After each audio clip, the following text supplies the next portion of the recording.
बार माँ के एहतराम का कहा गया है। गोल्ड मेडल, मतलब सिल्वर पहले मेडल, नंबर पर जुबली मेडल सभी मतलब माँ रखी को गई मिले है हैं, माँ को। उसके बाद वालिद की। दोस्तों, इस ईसाई औरत ने डॉक्टर जाकिर नाइक से 3 ऐसे सवाल किए जो कि सुनने में लग रहा था कि बहुत मुश्किल है और डॉक्टर जाकिर नाइक के लिए इनका जवाब देना बहुत मुश्किल हो जाएगा। इस औरत ने अच्छा। ये भी कहा था कि अगर डॉक्टर जाकिर नाइक मेरे सवालों का सही जवाब दे देंगे तो मैं यहीं खड़ी खड़ी इस्लाम कबूल कर लूंगी। इस औरत का पहला सवाल ये था कि मुसलमान जब हज पर जाते हैं तो आबे जमजम और खजूर लाते हैं, इसी तरह से हिंदू अपने मंदिर की प्रसाद लाते हैं और प्रसाद सबको खिलाते हैं, तो इन दोनों में तो कोई फर्क नहीं हुआ।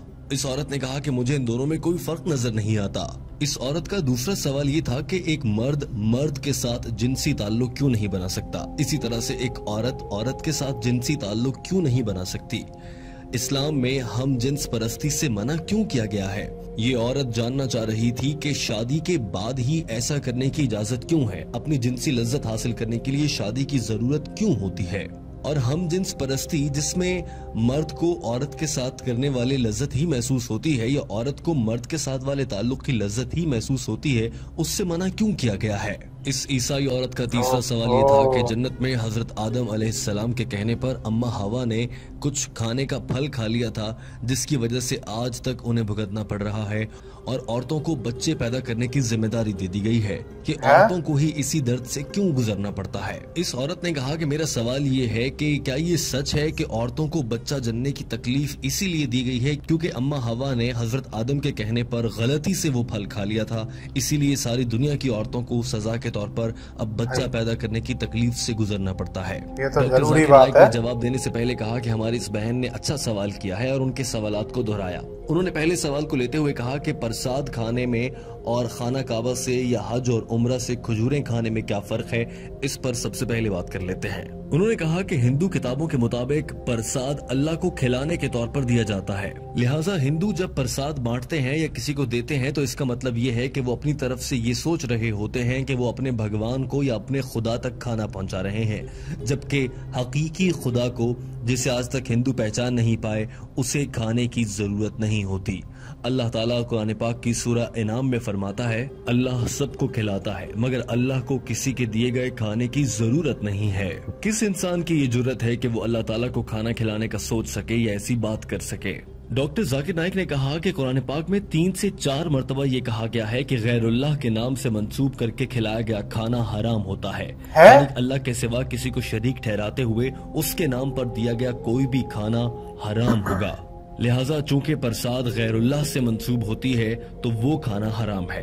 अब बात कर लेते हैं खजूर की, जो कि मुसलमान खाना कावा से या उम्रे से वापसी पर लाते हैं। हम मुसलमान खजूर खाते हुए या आबे जमजम पीते हुए ये हरगिज नहीं कहते कि हम अल्लाह को खिला रहे हैं।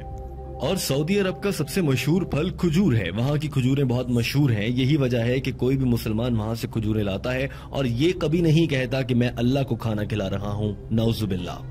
डॉक्टर जाकिर नाइक ने कहा कि ये भी जहन में रहे कि खजूर बहुत मुफीद ग़िज़ा है और सेहत के लिए भी बहुत अच्छी है, लेकिन याद रखिए अगर हिंदू प्रसाद के नाम पर खजूर भी देगा तो वो खाना हराम है, क्योंकि ये गैरुल्लाह के नाम से नामजद या मंसूब है, लिहाजा मुसलमान इसे नहीं खा सकते और ये खाना हराम होगा, भले कोई हिंदू प्रसाद की सूरत में खजूर ही दे रहा हो।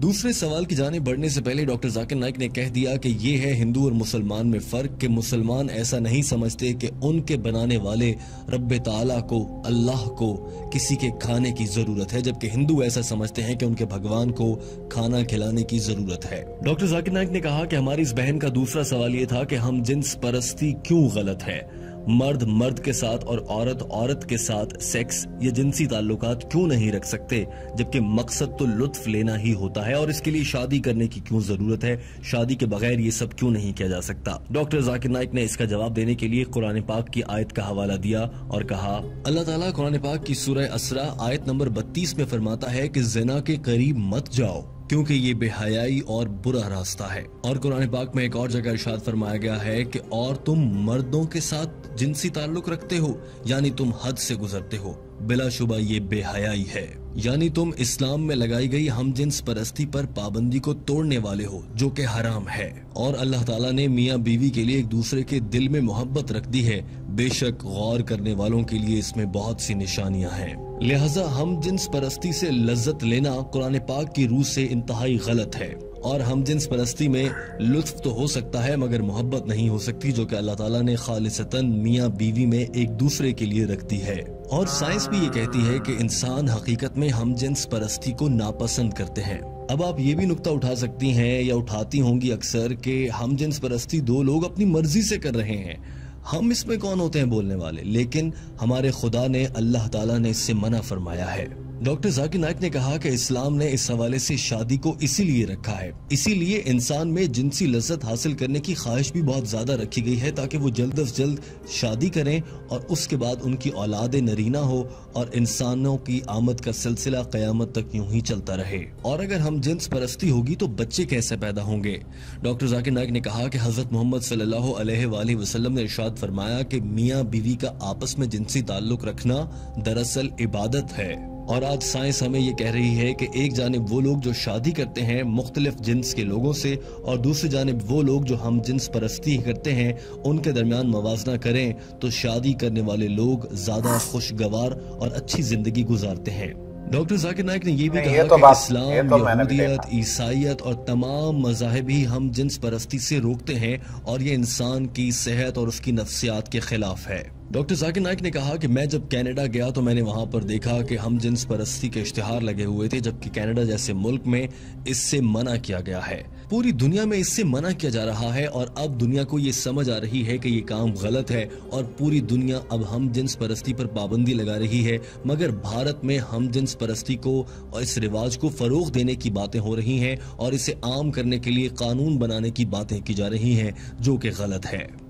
डॉक्टर जाकिर नाइक ने तीसरे सवाल की जाने बढ़ने से पहले ये बात वाज़ेह कर दी कि हम जिन्स परस्ती आपको जहन्नुम में लेकर जाएगी। और अब आ जाते हैं तीसरे सवाल की जानिब। डॉक्टर जाकिर नाइक ने कहा कि तीसरा सवाल ये था कि अगर अम्मा हवा ने जन्नत में गंदम का दाना खाया और वो दुनिया में आ गई तो अब उसके बाद से दुनिया की सारी औरतों को बच्चा जनने के लिए वो तकलीफ सहना पड़ेगी और ये इस बात की सजा है। उन्होंने कहा कि ऐसा गलत है। दरअसल ये बाइबल में लिखा गया है और बाइबल की वजह से ही ईसाई हजरात ये ख्याल करते हैं कि औरत को बच्चा जनने की तकलीफ से इसीलिए गुजरना पड़ता है कि उसने जन्नत में गंदम का दाना खा लिया था। मगर इस्लाम में कहीं भी ऐसा नहीं कहा गया कि इस गलती की अकेली जिम्मेदार अम्मा हवा थी। हर मौके पर दोनों को ही कसूरवार ठहराया गया है। कुरान पाक में 3 जगह ऐसा आया है जिससे अंदाजा हो जाता है कि इस गलती को दोनों ही पर जिम्मेदारी डाली गई थी।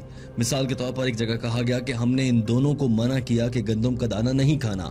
एक और जगह कहा गया कि इन दोनों ने अल्लाह से माफी मांगी और एक और जगह कहा गया कि इन दोनों की गलती पर हमने इन्हें सजा के तौर पर दुनिया में भेज दिया।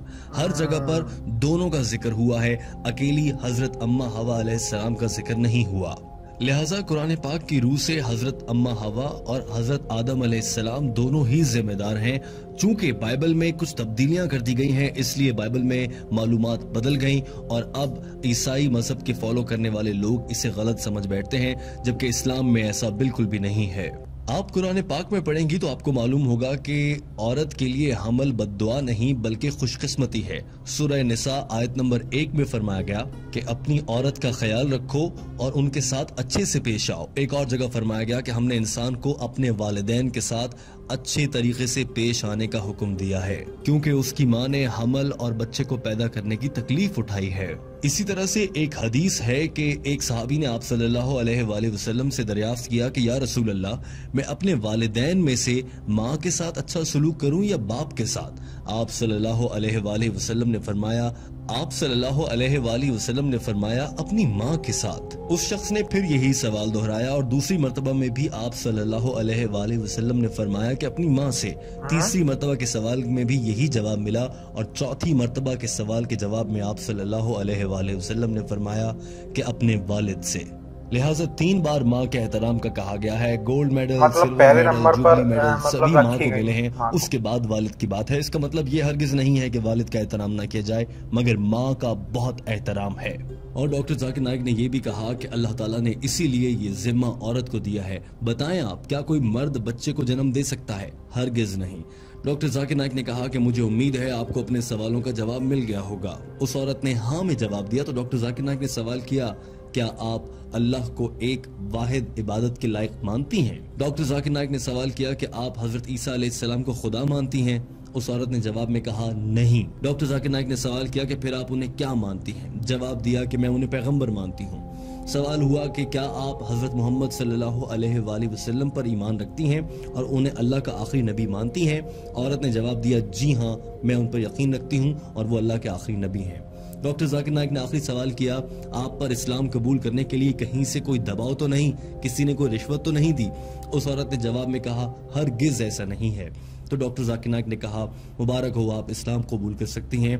डॉक्टर जाकिर नाइक ने कलमा पढ़ाया, उस औरत ने इस्लाम कबूल कर लिया। मुहम्मदन अब्दुहु व रसूलुहु। I bear witness। भाई रे भाई बहुत ज्यादा वीडियो जो था ना बहुत ज्यादा इंटरेस्टिंग था। इंटरेस्टिंग से मेरा मतलब ये है कि यहाँ पर जो भी लोग ईश्वर पर सवाल उठाते हैं, है ना, उन्हें इस जगह जवाब दिया गया। ठीक, बस मुझे इतना ही मालूम है। और डॉक्टर जाकिर नाइक की मैंने जितनी भी वीडियो देखी है ना, जितनी भी वीडियो देखी हैं, वो मैंने उनकी हिसाब से जो इस्लाम में जितनी भी चीजें दे रखी हैं, उन्होंने कई सारी किताब जो है पढ़ी हुई है, इस्लाम भी पढ़ी हुई है, बाइबल भी पढ़ी हुई है, और यहाँ तक कि हिंदुओं की जो रामायण वगैरह या फिर वेदास वगैरह जो होते हैं वो भी उन्होंने पढ़े हुए हैं। तो इस हिसाब से जो अनुमान लगाया जाए, वो कुछ भी बताते हैं, वो जो भी चीज बताते हैं वो अपनी नॉलेज के आधार पर जो भी उन्होंने किताबों से लिया है, जो भी अध्ययन करके उन्होंने गेन करा है, उस हिसाब से बताते हैं, बेहतर बताते हैं और बहुत अच्छा बताते हैं और परफेक्ट एग्जाम्पल के साथ बताते हैं। तो इतना कुछ तो मैं इनकी बातों से समझता हूँ। और ऐसा ये नहीं है कि इसके जरिए कि हम गलत भावनाएं पनपाएं अपने दिमाग के अंदर कि अरे नहीं, सिर्फ यही इंसान सही है, बाद बाकी सब गलत है। तो ये चीज अपने दिमाग में कभी नहीं आनी, क्योंकि मैं हर एक स्पिरिचुअल वाली वीडियो में यही बोलता हूं कि ईश्वर सिर्फ एक है, उसे चाहे किसी भी तरीके से किसी भी रूप में मान सकते हो आप। एक तरह से हम बस डेली प्रार्थना करते हैं, हम उससे डरते हैं और हम जो है वही करते हैं जो वो चाहता है। मतलब हमें बचपन से जो सिखाया गया कि हर वो अच्छा काम करे जो ईश्वर को अच्छा लगता है, बस यही एक छोटी सी बात है। इसके अलावा और मैं कुछ नहीं कहूंगा। आज की इस रिएक्शन वीडियो को हम यहीं समाप्त करते हैं। अगर आपने हमें इंस्टाग्राम पर फॉलो नहीं किया है तो फटाफट से फॉलो कर लीजिए। एक और नई वीडियो में मैं आपसे मिलूंगा, तब तक के लिए नमस्ते।